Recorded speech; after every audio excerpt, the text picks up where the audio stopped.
And welcome back to Mizzou Hockey TV, everyone, and welcome back. My name is Luca Vitale. Alongside me on the other side of the screen, Jack Hazelton. Jack, how we doing? Good. How are you? Good. Repping the St. Louis Blues, I see. I got my Of Hawk stuff course. behind me. Of so, course. so first things first, just sort of talk about yourself. Who are you exactly? My name's Jack Hazelton. I'm a defenseman, number 15 for the Missouri Tigers. I've been playing hockey since I was about 3 years old. My parents got me into it, but never really forced me to go. Just sort of was, if I was in the mood.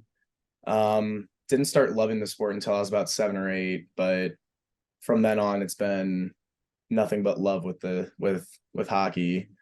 Um, I played for the African Americans growing up my whole until I was 15. And then I played for the St. Louis Junior Blues in the NA3HL. And then after that season, I decided I wanted to sort of just slow down and focus on school. So I finished my last 2 years of high school at St. Louis University High, playing for them, and didn't really know if I was going to play coming into Mizzou, especially with COVID. So didn't play freshman year because there was no team. And then the Caston twins talked me into coming to play my sophomore year. So very happy they talked me into it. Well, congratulations on being the first defenseman on this show. That's number one. Number two, any chance physicality had anything to do with you wanting to play hockey? Um, I was frequent in YouTube watching the NHL biggest hits, and that definitely grew the love for me. Especially because I've always been one of the biggest guys on the ice. I've always been sort of the enforcer, the guy that if someone needed to go make a big hit, I would go and make the big hit, which 9 times out of 10 growing up would always get me a penalty, but it would hype the boys up. So can't ask for more. Gotta do what you gotta do. All Yeah. right. So let's sort of talk about the ACHA D3 rankings, right? So the set of rankings where they were launched the week before Thanksgiving, you guys jumped 12 spots previous from the first set, checking in at number 13. Mhm. And that day that those rankings were released, you guys took WashU and you beat them. You swept WashU, number 20 WashU, I might add, at your guys' house. So your sort of thoughts on number 13 until the new rankings come out in the near future. Um, I think for what we've for what we've been able to do, 13 is pretty good. I don't know. I think we definitely can shoot up to a top 10 spot. Um, Especially with these upcoming games this weekend. If we can get two big wins, then we'll definitely jump up into a top 10 spot. Um, but at the same time, it's never really about the rankings. It's all about just going out and winning. Because if you focus too much on the rankings, then you'll start playing more lackadaisical and start worrying about the wrong stuff. So for us, it's just going out and just winning every game, just taking it one game at a time. So I know it feels like it's been a while since you guys have played a hockey game because of this holiday break, but you guys had a stretch where you played every weekend for a month, which is hard to believe. Can you sort of just discuss the grind of playing every single weekend for a month exactly? Like, what's the grind like? It definitely takes a toll on your body. Especially it seems like the ACHA ages you. The older you get, the more it takes an effect on your body. But it's just little sorenesses that come and go just throughout the time. We all just know that drinking lots of water and just icing ourselves when we have downtime is the biggest key to just making sure we stay healthy and ready to play the next weekend. So going sort of the flip side of that, right? That week gave you guys a week of rest and sort of getting you guys some extra rest and maybe getting a little healthier against another ranked opponent on your guys' schedule in Missouri State. So how does that extra week, how does it like help you guys as a team just to get an extra week of preparation and just to relax? Yeah, I was actually talking to Danny Rudman about this earlier. He was like, "Isn't it crazy how going into Thanksgiving we had a few guys with sprained ankles, like just little injuries that keep guys out for a weekend, and we haven't really had a full team since the Ole Miss weekend when Danny got hurt. But Thanksgiving was sort of just like a little refresh, and we now have a full team going into Missouri State, who's going to be one of the best teams we play all season. So we're sort of grateful that we had that week off, because it was just an extra little break to help people get fully recovered. Yeah, I 100% agree with you in terms of one of the biggest series of the season for you guys, and probably the most anticipated series of, besides just you guys, everyone that's going to be watching this series, even the Missouri State fans. But sort of before we dive into that series, I sort of want to recap, it seems like forever ago, the WashU series when you guys swept the Bears, extending that winning streak for you guys at 5 games heading into the weekend. What would you say stood out to you the most against the WashU Bears? Um, we did a great job on our special teams. That was actually the weekend I had to sit out because of a broken finger, but we're back this weekend. We our power play was amazing. Our penalty kill was amazing. Our goalies stood on their heads.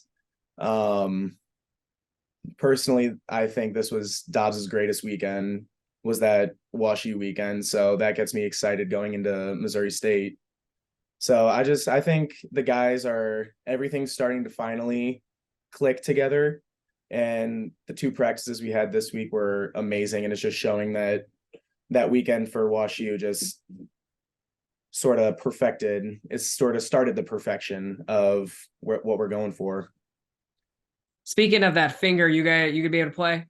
Yeah, I'm playing.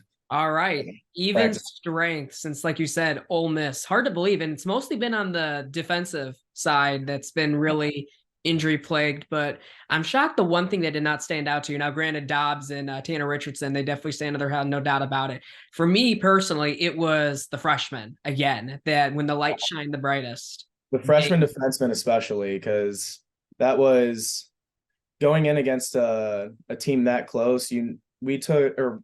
When we played WashU last year, we played them one time in the playoffs, and I think it was a 4-3 win for us. So we knew it was going to be a battle going into it. The freshman did stand out, and I do want to shout out the Sandstone in the back end, because he played a great weekend.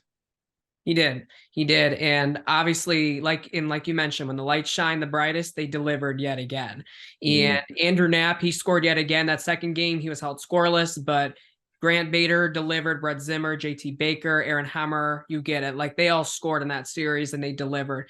So with that all in mind, can you sort of discuss this youth movement and the impact it's had on the success of this team? Yeah, the freshmen definitely are a huge part of the team. And I don't know, in years past, we haven't really gone out to go and get people to come and play here. It's just sort of people decided to come and play at Mizzou. But the difference with this year is that we have a goal, and our goal is to hopefully one day make this club an NCAA team. And the only way to do that is by getting the players to come in and going out to find players that are maybe almost done with their hockey careers right now. And we're like, if you're going to college, might as well play, might as well just come try out. And so we've been getting a lot of buddies through that, and it's just helped grow our team, and it's going to be growing even more in the coming years. Good to hear. So you mentioned Dobbs, right? And Tanner Richardson, he played really good. One thing I did not expect to see in that WashU series is in that third period, that second game, to see Michael Christopher come in relief of Jack Dobbs. Granted, he was not tested, but he did make the one save he had to make. Can you just sort of talk to us, since you're a veteran of this team? We didn't really get to see Michael Christopher at all this season. It's his first action. The fans don't really get to see him because it's obviously Jack and Tanner's crease to possess. But can you sort of talk to us what you see of him as a veteran of this team, what you see of him at practice? What's his impact on this team? Everyone loves Mikey. He's just a bundle of joy. I don't know. You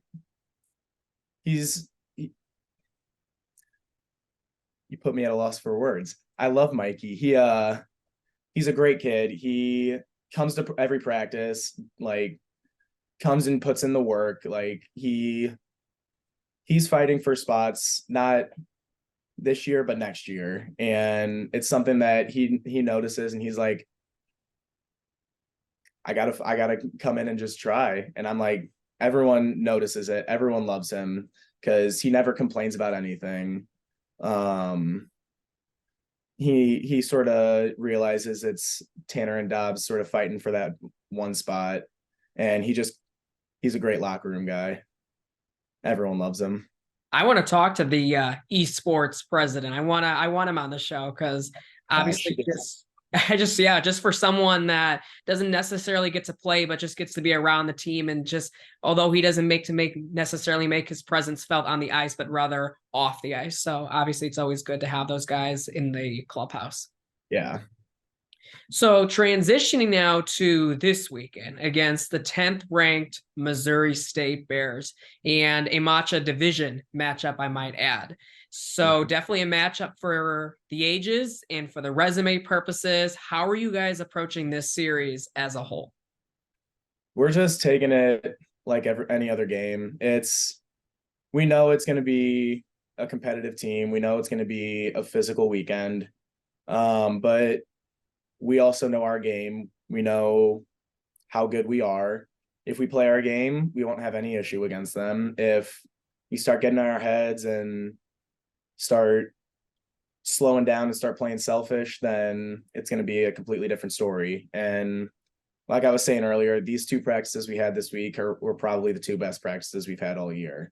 So everyone knows how intensely we're going to have to play. Everyone knows how stressful this weekend's going to be, but we're all ready for it and we're all excited. So I got the opportunity to talk to Missouri State head coach Cody Blevins earlier this week about what was at stake for this matchup. And here's what he had to say. The South Division's pretty stacked with us, Arkansas and Mizzou, and even Dallas Baptist gives good games in there. But like I said, it's playing them this weekend is going to be really, really tough in the sense of this is two conference games that mean a lot moving forward. And last year, starting off as our first weekend was pretty difficult. All right, so that's what Missouri State head coach Cody Blevins had to say regarding what was at stake and sort of the difference between what was last season versus this season. So, Jack, do you agree with Coach Blevins? I agree with him. Last year, having it be the first weekend was a little, I wouldn't say stressful or anything, but it was sort of like a jump right into the season, no really warm up to start us out. But those were two pretty good games, if I remember. The second one, especially because we won in overtime. But yeah, like you said, with them being in conference games, one team, like say there's a sweep, one team's going to get 2 wins, one team's going to get 2 losses, and that will be 6 points that are huge for like come down the end of the season. So they're 2 big games. Missouri State is always going to be a big game when it comes to us, just because they're our in-state rival and probably the other top team within the state. Yeah, and so like you mentioned, obviously you opened them last season and 2-1 that first game, and 8-7 overtime win. Nick Spolik scored that overtime winner in that one. But speaking strictly of the players on this year's roster, including yourself, who played the Bears last season, how are you guys preparing or helping the freshmen to go against probably the best competition you will face this season?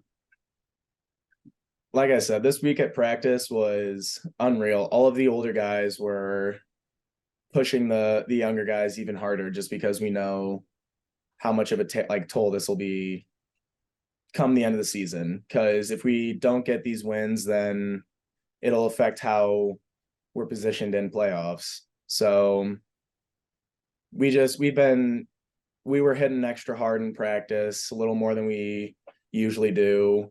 We were just getting them in that mental and physical space just to be ready for Missouri State.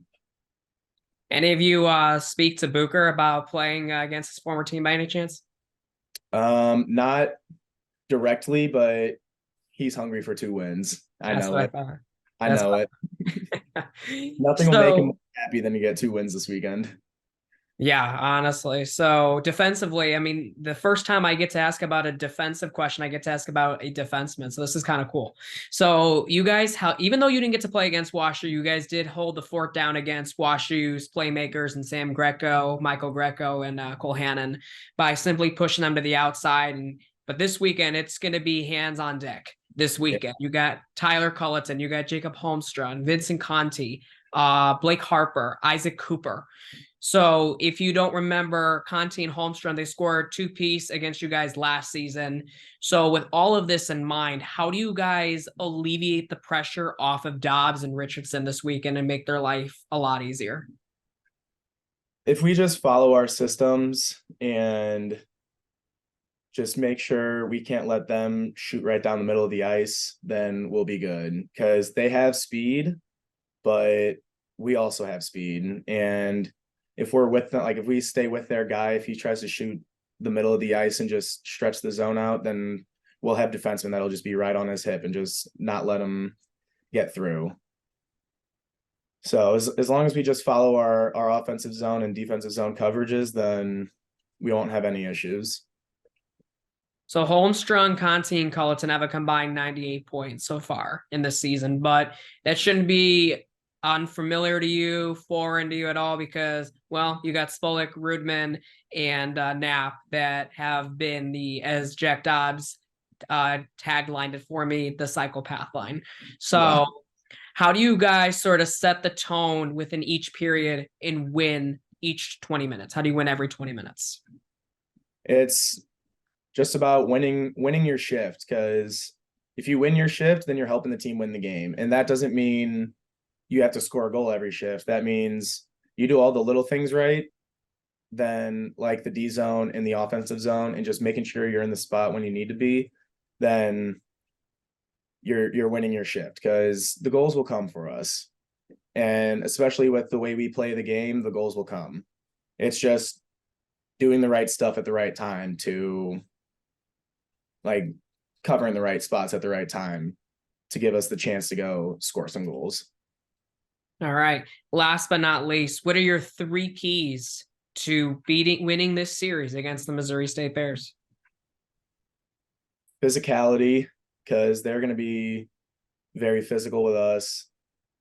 Following our systems, our offensive zone and defensive zone coverages. And I think special teams will play a huge role this weekend, because both teams like to get penalties. So I feel like it'll be a good battle. Yeah, definitely. All right, everyone. Thanks for tuning in to Mizzou Hockey TV. Be sure to visit our website and visit our social media links that's in the description and on your screen right there, and subscribe to this YouTube channel. My name's Luca Vitale, alongside me, Jack Hazelton. Thanks for tuning into Mizzou Hockey TV. Tigers face the Missouri State Bears this Friday and Saturday. Be sure to hop into the Jeff and check it out, and see you around.